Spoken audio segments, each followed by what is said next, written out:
This video is number 2 in a series about my encaustic painting project. Video 1 was about the history of encaustic painting, and video 2 is about materials and tools. You're limited only by your imagination, and that's what makes encaustic painting so much fun. Let's get started. First of all, materials. I use maple board. This board has my painting on one side, but I could have used this side as well and used the trough. It has to be rigid and it has to be porous, and that's so that the beeswax will actually get into the grain and be permanent. Here's a mask, which sometime in the future I will probably paint, and I can use it because it's rigid and it's porous. Again, only limited by your imagination. Now, brushes over here. You can see I have all different sizes, and what I really like about the brushes is I don't have to clean them. If I have enough brushes, I can have a brush for every color, and even extra for blending colors. If I want to clean a brush, what I would do is take some paraffin wax and melt it, and put the brush in the paraffin wax and clean it that way. Now, paint. Student quality. If you're wanting to experiment but you don't know if you want to get into encaustic painting in a big way, you can buy tubes of oil paint. Squeeze the tube of oil paint onto a piece of paper towel and remove all the oil so that all you're left with is the very thick paint. And then mix it in with beeswax. And then you add some damar resin, which we'll talk about another day.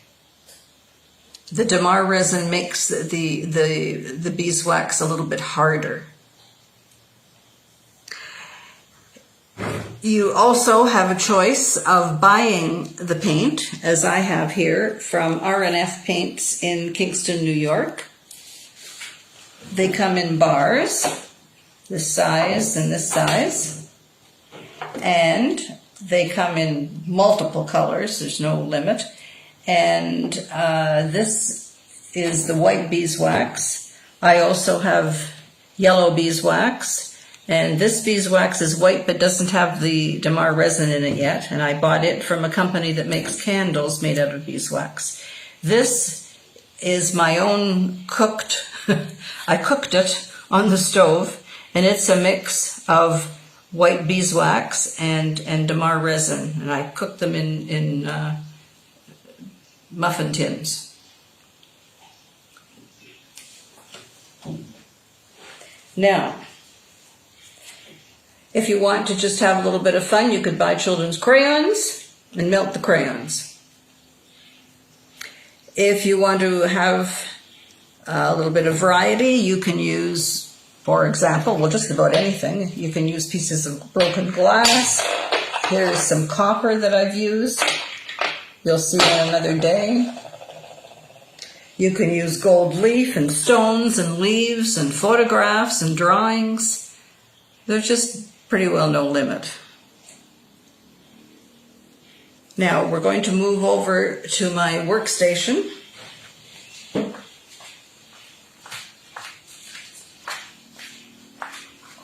And we'll start over here. This is the palette. And I bought it, I believe I bought it from R&F Paints. Except it's so long ago I just can't be sure. And you will see I have thermometers on top because you have to make sure the temperature is just right.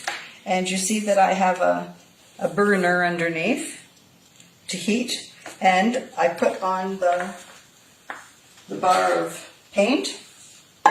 And I melt enough to use.